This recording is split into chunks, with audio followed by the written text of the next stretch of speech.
जय हिंद दोस्तों।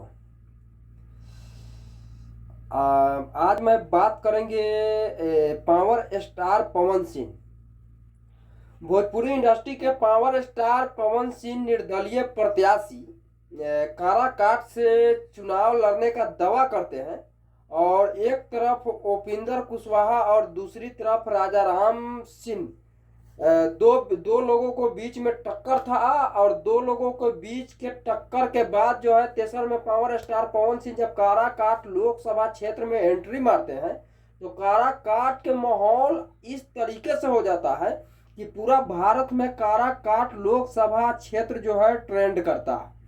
और मैं इसलिए कह रहा हूं क्योंकि ना बीजेपी ना आरजेडी ना कांग्रेस निर्दलीय प्रत्याशी पवन सिंह को उतरते जो है काराकाट लोकसभा क्षेत्र जब भारत में ट्रेंड करता है तो पूरे भारत में चर्चा हो जाता है कि आखिर ये काराकाट कहाँ पे है।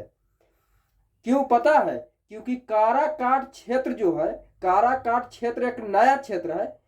काराकाट लोकसभा क्षेत्र 2009 में काराकाट लोकसभा क्षेत्र 2009 में एक लोकसभा बना था और 9 में चुनाव हुआ, 14 का चुनाव हुआ, 19 का चुनाव हुआ और ये चौथा चुनाव काराकाट लोकसभा क्षेत्र में है। काराकाट लोकसभा क्षेत्र जो है कोई बड़ा क्षेत्र नहीं था, कोई 76 और 57 का क्षेत्र नहीं था, कोई 90-99 का क्षेत्र नहीं था। काराकाट 2009 में काराकाट लोकसभा क्षेत्र बना और काराकाट लोकसभा क्षेत्र जो है आज इतने चर्चा में है, इतने चर्चा में है कि अमिताभ बच्चन भी बोल रहे थे कि काराकाट कहाँ पड़ता है भाई।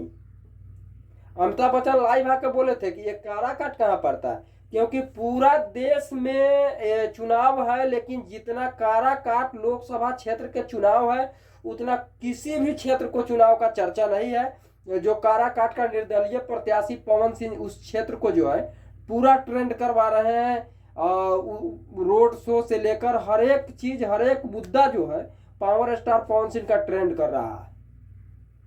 तो मैं काराकाट के जनता से यही विनती करूंगा कि प्लीज पवन सिंह को वोट दीजिए, आप लोग जिताइए। जय हिंद, जय भारत।